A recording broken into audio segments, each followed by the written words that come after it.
স্বামী ছাড়া নারীর জীবনটা হচ্ছে পানিবিহীন মাছের মতো। একটা মাছকে যদি আপনি পানির থেকে বের করে জমিনে রেখে দেন, দেখবেন যে মাছটা গলাকাটা মুরগির মতো ছটফট ছটফট ছটফট করবে। আপনি মাছকে এসির রুমে রাখেন, মাছকে আপনি গোল্ড দেন, ডায়মন্ড দেন, যাই দেন না কেন, মাছ কিন্তু ছটফট ছটফট করতেই থাকবে যতক্ষণ পর্যন্ত তাকে আপনি পানিতে না রাখবেন। এক্স্যাক্টলি, একজন মেয়েকে আপনি মায়ের কাছে রাখবেন, মেয়েটা অসম্পূর্ণ।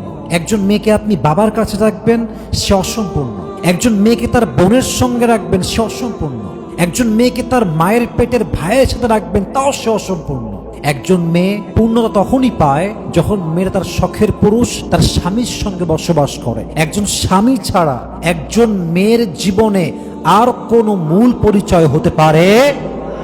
আর এই পরিচয় যে বোঝে না, স্বামীর মূল্য যেই মেয়ে বোঝে না, সেই মেয়ে স্বামীর সঙ্গে গাদ্দারি করে, সেই মেয়ে স্বামীর সঙ্গে স্বামীকে রেখে পরকিয়া করে, সেই মেয়ে স্বামীর ঘরে থেকে স্বামীর বিরুদ্ধে ষড়যন্ত্র করে, সেই মেয়ে স্বামীকে ইজ্জত দেওয়ার আগে বয়ফ্রেন্ডকে ইজ্জত দিয়ে দেয়, সেই মেয়ে তার স্বামীর সঙ্গে চিট করে পুরো সংসারটাকে জ্বালিয়ে পুড়িয়ে ছারখার করে দেয়। ঠিক কিনা বলে? যেই নারীর জীবনে স্বামী নাই, তার জীবনে আসলে কিছুই নেই। আল্লাহ প্রত্যেকটা মা বোনকে বোঝার তৌফিক দান করুক। পড়েন সবাই আমিন।